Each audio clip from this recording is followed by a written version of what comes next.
In this video, I'm going to talk about how my wife and I stay close when there's very busy seasons of life. Now, why am I talking about this? Because we all get busy, and if you're in a relationship or getting in a relationship, you know that like a busy season, when you both have busy seasons individually with stuff and then collectively with stuff, those are just like things that can be in the way of the marriage, of the relationship, if you don't manage it accordingly. And now we have a little one, a daughter that's about to come into the fold, and while it's going to be great, it's going to add more busyness to our life. So I'll talk about that when we get to that parenting aspect, but I'm just talking about my experiences where I've been to now and how we managed to keep the relationship growing, the marriage growing and stronger and continuing to strengthen. So we've had a lot of baby showers, we've had a lot of travel, we've had a lot of these things, but before I talk about all of that, subscribe to my channel, but we're going to get right into it. Now, what do we do? How do we stay close and intact when things are going crazy? Number one, we put our phones down when we communicate. Now, this is so important because it's very easy to sit and to be scrolling, to be doing something, or to be checking email, to be checking text while you're like sitting and having a conversation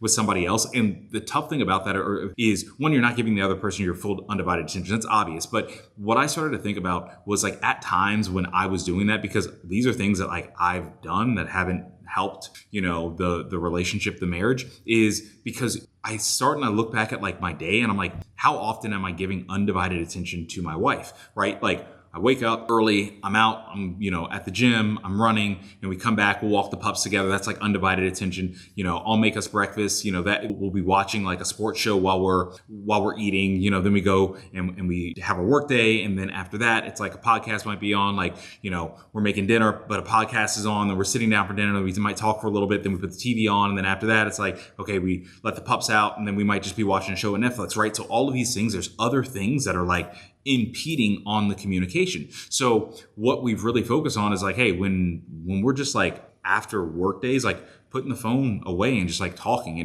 about our day, right? So those are just kind of those areas where we can communicate without distraction, because our day is distracted with a bunch of things. Number two, micro moments. So setting aside for daily conversation. I touched on this in like point number one. So I love to cook. I actually do most of the cooking in the house because I love it so much. And that's my time to like cool down from the workday. So whenever Carly comes down, from her workday, it's like, I might have a podcast on. I turn the podcast off and we just talk. And it's nice because it's like, yes, I'm cooking. Yes, I'm doing something, but it's like, hey, we're in this and we're communicating. There's not a device that's there. There's not like another voice that we're listening to and focusing on. We're focusing on each other. So if you can set aside like micro moments just to have that communication when life gets busy, that's going to help, because even if it's 15 minutes of just like interaction, you realize like that might be the only 15 minutes out of a 24-hour day of somebody who you're in a relationship or you're married to that you've given undivided attention. If you look at that in the grand scheme of your life, like that's not a lot of time.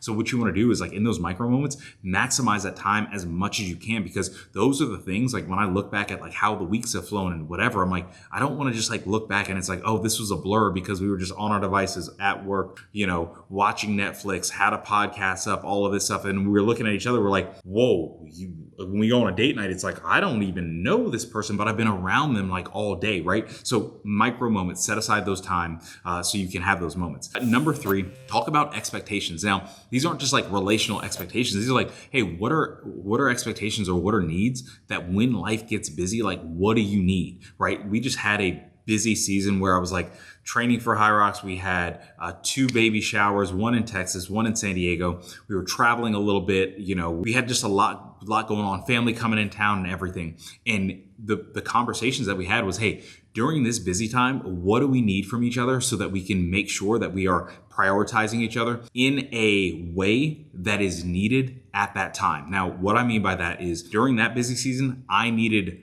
her in a different way than I need her in this season right now. She needed me in a different way because even then, like now, we're within like, when you see this, probably a month of the baby getting here. Well, that's very different than 4 months ago when the baby wasn't as close, right? Like she needs me in different ways. So when you're going through different seasons and there's busy seasons, it's great to recalibrate like what's needed at that time. Because if not, you're sitting back saying, oh, you know what? Like, I think that you need me the same way that you needed me the day that we got married, or that you needed me when it was 5 years ago. And it's like, that's not the case. So make sure that you're talking about the expectations of like, hey, in this moment, if you all have watched this channel, watch my other channel in the past, like we have this daily thing where it's like after breakfast, we ask each other, is there anything you need of me today? And that's just like, hey, what is it that I need to know that I need to be able to provide for you to make your life easier? And so when you have that kind of daily check-in of what are those expectations, it helps. And what it does is it wards off any resentment, because what happens is resentment